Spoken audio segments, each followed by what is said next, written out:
Tala, doble ingat naman sa mga suki ng UV Express, mga kapuso. Nito lamang pong Biyernes, dalawang babaeng pasahero na naman ang ginahasa umano sa loob ng isang kolorum na UV Express. Ang nanghalay na driver na aresto na. May ulat on the spot si Oscar Oida. Oscar? Yes, Connie, hindi nga napigilan ng mga biktima ang ibuhos ang galit dun sa suspect na si Wilfredo Lorenzo, ang umunay kolorum na driver ng kolorum na UV Express na umunay ng gahasa sa kanila nung Biyernes lamang ng gabi, habang ginugulpi ng mga biktima at ng kanilang mga kamag-anak yung sinasabing suspect ay panay ang panawagan nila. Pinagsisigawan nila yung panawagan nila ng hustisya para kay para sa ginawa umano sa kanila nung nasabing suspect batid sa kanilang salaysay, alas 10 ng gabi nang sumakay sila sa van ng suspect sa may Eton Centris. Bababa raw sana sila sa may Batasan Hills nang magdeklara ng hold up ang driver na si Lorenzo at isa pa niyang kasamahan.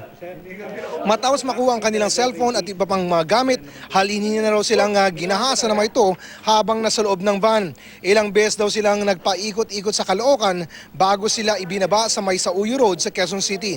Agad naman nakahiningan sa Klolo ang mga biktima sa pulis at sa isinagawang follow-up operation itong Lunes nang naaresto ang suspect na si Lorenzo habang namamasada pa umano. Hindi itinanggi ng suspect ang krimen at dinadahilin pa na nakadroga raw siya kaya niya nagawa ito. Pinaghahanap pa, Connie, ng mga pulis hanggang sa mga sandali ito yung isa pang kasama ng suspect na nakilala lamang sa alias na Buddy. Connie? Yes, Oscar, may prior record na ba itong nahuling driver na ito? Inaalam pa yan ng investigasyon Connie, sa mga sandaling ito. Pero malaki ang suspetsya ng mga pulis na posibleng may kinalaman din ito sa mga nakaraang insidente ng pang-hold up at panggagahasa ng mga sinasabing driver. Di lamang ng mga kolorum na UV Express, kundi pati ng mga taxi.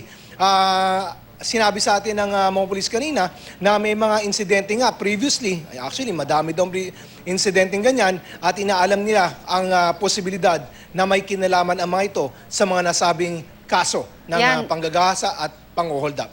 Yan, pinapakita natin kasi kanina yung mukha nitong suspect, although nakatungo. Dapat siguro mapakita ng husto para dun sa mga iba pang maaring naging biktima pa rin niya, Oscar, ay makapunta dyan. As of the moment, yung dalawa pa lamang ang mga nabiktimang nandyan o meron na bang mga tawag ng iba pang mga sinasabing maaring naging biktima niya, Oscar?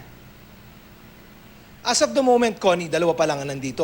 Pero kumpiyansa ang mga otoridad na matapos lumabas ito sa telebisyon ay simula raw maglalabasan itong mga posibleng na biktima ng mga suspect na ito. At panawagan pa ng pulis maging vigilant ang ating ang taong bayan dahil at large pa yung kasabwat nitong si Wilfredo Lorenzo na kinilala lamang niya sa alias na Buddy. So yan ay later on lalabas ng cartographic sketch ang mga pulis para nga mahuli sa lalong madaling panahon itong suspect na alias Buddy. Connie. Maraming salamat, Oscar Oida.